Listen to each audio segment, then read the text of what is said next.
નમસ્તે મિત્રો, આજે આપણે વાત કરવાના છીએ જર્મનીમાં વહુએ સસરાને નોકર બનાવી દીધા બનેલી ઘટના। જર્મનીના એક સુંદર શહેરમાં આજે જે વૃદ્ધ માણસ સવારથી સાંજ સુધી ઘરના કામમાં વ્યસ્ત રહેતો હતો, તેને જોઈને કોઈ માનતું નહોતું કે એક સમય એવો પણ હતો જ્યારે તે ગુજરાતમાં ખૂબ માન સન્માન ધરાવતો વ્યક્તિ હતો। તેનું નામ મનહરભાઈ દેસાઈ હતું। આખી જિંદગી તેણે મહેનત કરી હતી, પોતાના પરિવાર માટે સપનાઓ જોયા હતા, દીકરાને ભણાવ્યો હતો, તેને જીવનમાં આગળ વધારવા માટે પોતાનું બધું સમર્પિત કર્યું હતું। પરંતુ નસીબે તેને વૃદ્ધાવસ્થામાં એવો વળાંક લીધો કે જેની તેણે ક્યારેય કલ્પના પણ કરી નહોતી। ગુજરાતના એક શાંત શહેરમાં મનહરભાઈ પોતાની પત્ની કમલાબેન સાથે રહેતા હતા। બંનેનું જીવન ખૂબ સાદું હતું।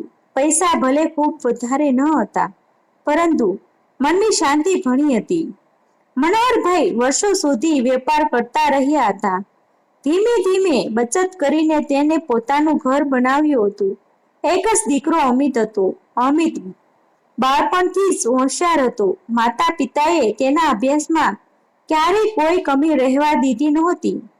પોતાની જરૂરિયાતો ઓછી કરીને પણ દીકરાને સારી શાળામાં ભણાવ્યો હતો। જ્યારે અમિતે વિદેશમાં અભ્યાસ કરવાની ઈચ્છા વ્યક્ત કરી, ત્યારે મનહરભાઈએ પોતાની બચતોનો મોટો ભાગ તેના ભવિષ્ય માટે ખર્ચી નાખ્યો હતો। વર્ષો પસાર થયા। અમિત જર્મની ગયો, ત્યાં અભ્યાસ પૂર્ણ કર્યો, સારી નોકરી મળી ગઈ। થોડા સમય પછી તેને નેહા સાથે લગ્ન કર્યા। માતા પિતા ખુશ હતા। તેમને લાગતું હતું કે હવે દીકરાનું જીવન સ્થિર થઈ ગયું છે। ફોન પર વાત થતી ત્યારે અમિત પોતાના સુખી જીવનની વાતો કરતો, નેહા પણ શરૂઆતમાં ખૂબ મીઠી ભાષામાં વાત કરતી। કમલાબેન તો પાડોશીઓને ગર્વથી કહેતા કે તેમની વહુ વિદેશમાં રહે છે, ખૂબ સમજદાર છે। સમય આગળ વધતો રહ્યો। એક દિવસ અચાનક કમલાબેનને છાતીમાં દુખાવો શરૂ થયો। પરિવારજનો હોસ્પિટલ લઈ ગયા। ડોક્ટરોએ સારવાર શરૂ કરી, પરંતુ તેમની સ્થિતિ ગંભીર બનતી ગઈ। થોડા દિવસોમાં કમલાબેન આ દુનિયા છોડીને ચાલ્યા ગયા। મનોહરભાઈ માટે આ આઘાત સહન કરવો ખૂબ મુશ્કેલ હતો। 40 વર્ષથી વધુ સમય સુધી જે સ્ત્રી તેમની સાથે રહી હતી, તે એક ક્ષણમાં દૂર થઈ ગઈ હતી। ઘરના દરેક ખૂણામાં તેમને કમલાબેનની યાદ આવતી। સવારે ચા બનાવતી વખતે યાદ આવતી, બપોરે ભોજન સમયે યાદ આવતી, રાત્રે સૂતી વખતે યાદ આવતી। આખું ઘર ખાલી લાગતું હતું। કમલાબેનના અવસાન પછી મનહરભાઈ ખૂબ એકલા પડી ગયા હતા। શરૂઆતમાં સંબંધીઓ આવતા રહ્યા, પાડોશીઓ પણ પૂછપરછ કરતા રહ્યા। થોડા સમય પછી દરેક પોતપોતાના જીવનમાં વ્યસ્ત થઈ ગયા। હવે મનહરભાઈ આખો દિવસ ઘરમાં એકલા રહેતા। અમિત દર અઠવાડિયે ફોન કરતો, તે પિતાની એકલતા સમજતો હતો। એક દિવસ તેને કહ્યું, પપ્પા, તમે અહીં જર્મની આવી જાઓ, એકલા રહેવાની જરૂર નથી, અમે બધા તમારી સાથે છીએ। મનહરભાઈ શરૂઆતમાં તૈયાર થયા નહીં। તેમને પોતાનું ઘર છોડવાનું મન નહોતું। કમલાબેનની યાદો દરેક દિવાલ સાથે જોડાયેલી હતી, પરંતુ અમિત સતત સમજાવતો રહ્યો। નેહા પણ ફોન પર મીઠી વાતો કરતી। પૌત્રો આરવ તથા પૌત્રી કિયારા વિડીયો કોલમાં દાદાને બોલાવતા। ધીમે ધીમે મનોહરભાઈનું મન બદલાવા લાગ્યું। તેમને લાગ્યું કે કદાચ જીવનનો બાકીનો સમય પરિવાર સાથે પસાર કરવો જોઈએ। ઘર વેચવાનો નિર્ણય સહેલો નહોતો। ઘણા દિવસ સુધી તેઓ વિચારતા રહ્યા। અંતે દીકરાના આગ્રહ સામે ઝૂકી ગયા।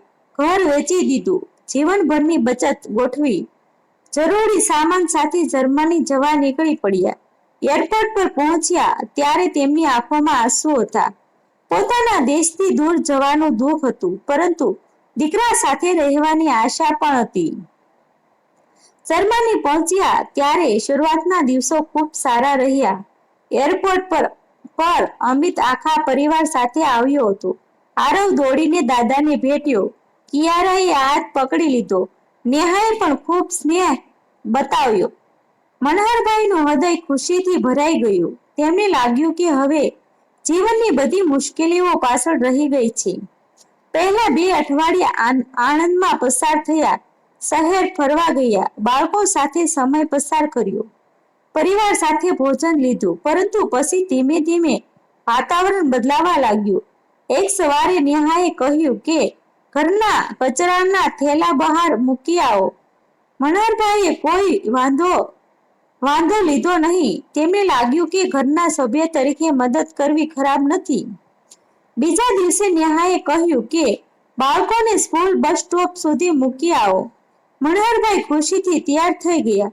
થોડા દિવસ પછી કામ વધવા લાગ્યા. હવે દરરોજ સવારે બાળકોને તૈયાર કરાવવાના, તેમને સ્કૂલ સુધી પહોંચાડવાના, બપોરે પાછા લાવવાના, પછી રસોડું ગોઠવવાનું, કચરો કાઢવાનો, કપડાં વોશિંગ મશીનમાં નાખવાના. શરૂઆતમાં તેમણે આ બધું પરિવાર માટેનો સહયોગ માનીને કર્યું. પરંતુ ધીમે ધીમે તેમને સમજાવા લાગ્યું કે વાત કંઈક અલગ છે. એક દિવસ નેહાએ તેમને આખું રસોડું સાફ કરવાનું કહ્યું. બીજા દિવસે બાથરૂમ ધોવાનું કહ્યું. પછી ઘરમાં પોતા કરાવ્યા. હવે દરરોજ કોઈને કોઈ નવું કામ મળતું રહેતું. જો થોડો આરામ કરવા બેસી જાય તો નેહા તરત બોલાવતી દેતી. તેના અવાજમાં સ્નેહ ઓછો થતો ગયો. આદેશ વધુ દેખાવા લાગ્યો. મનહરભાઈએ સૌથી વધારે દુઃખ ત્યારે થતું જ્યારે નેહા કહેતી, આખો દિવસ તમે ફ્રી તો છો, થોડું કામ કરો તો શું થઈ જશે? આ શબ્દ તેના હૃદયમાં તીરની જેમ વાગતા. તેમણે આખી જિંદગી મહેનત કરી હતી, પરિવાર માટે પોતાનું સર્વ આપ્યું હતું. હવે વૃદ્ધાશ્રમમાં તેમને એવું અનુભવાતું હતું કે જાણે તેમની કોઈ કિંમત જ નથી. એક સાંજે તેમણે અમિત સાથે વાત કરવાનો પ્રયાસ કર્યો. ઓફિસેથી પરત ફરેલા દીકરાને બેસાડીને ધીમા અવાજમાં કહ્યું કે કામ થોડા વધારે થઈ રહ્યા છે. અમિતે વાત ધ્યાનથી સાંભળવાને બદલે હસીને કહ્યું, પપ્પા, તમે મન પર ન લો.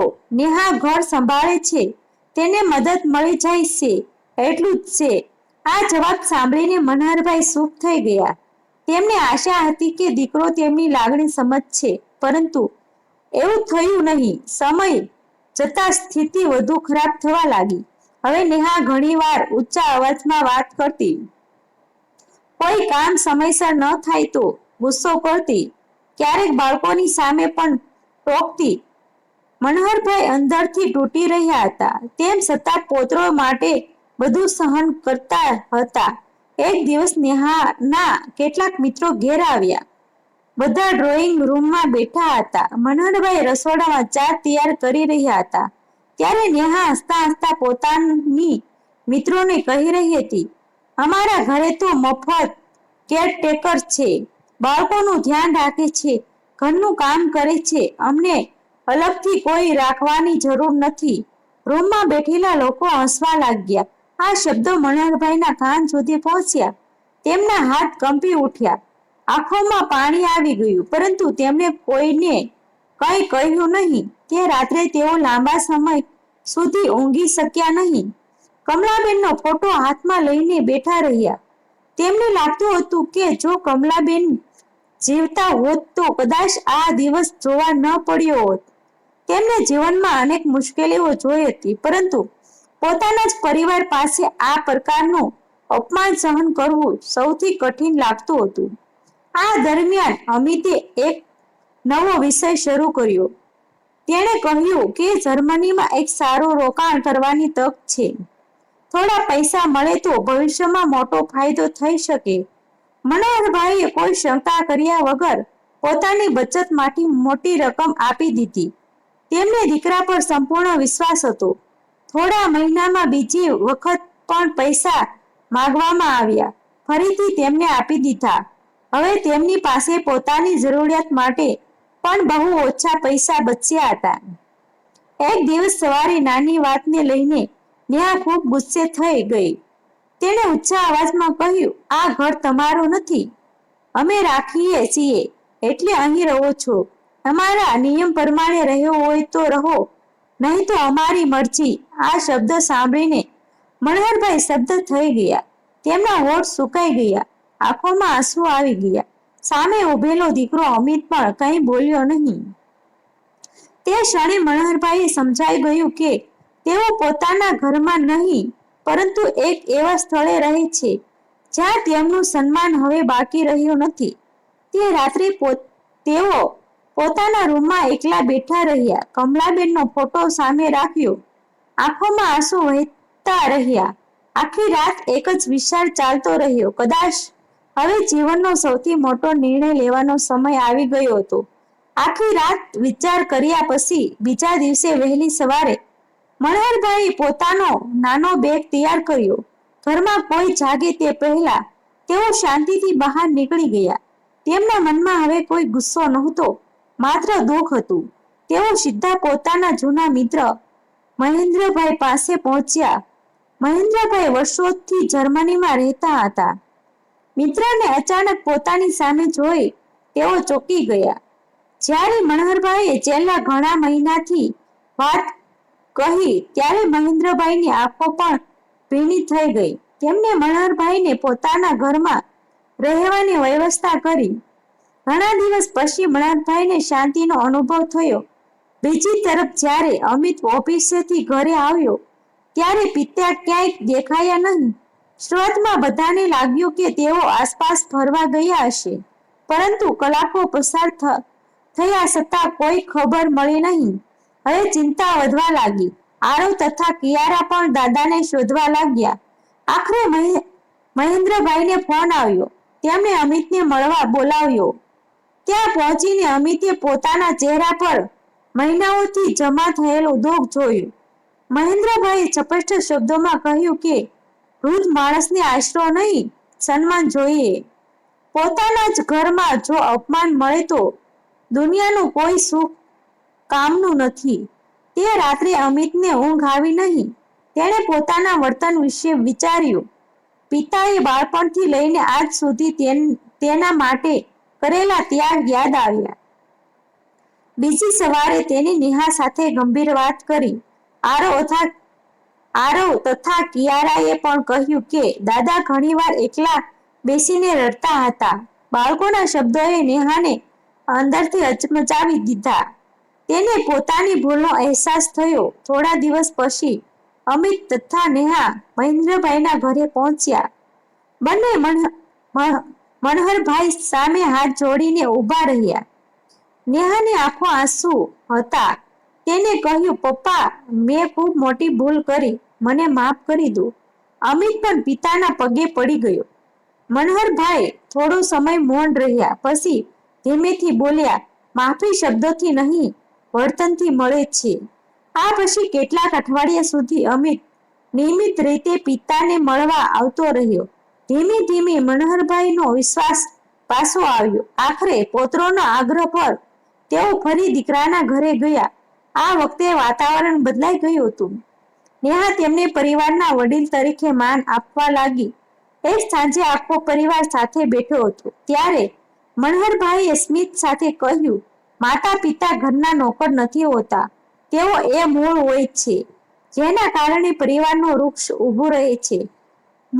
મૂળને સન્માન આપશો તો જ જીવનમાં સુખ ટકી રહેશે. તેમના શબ્દ સાંભળીને સૌની આંખો ભીની થઈ ગઈ. તે દિવસ પછી ઘરમાં સંબંધો સાચી કિંમત ક્યારે ભૂલાય નહીં.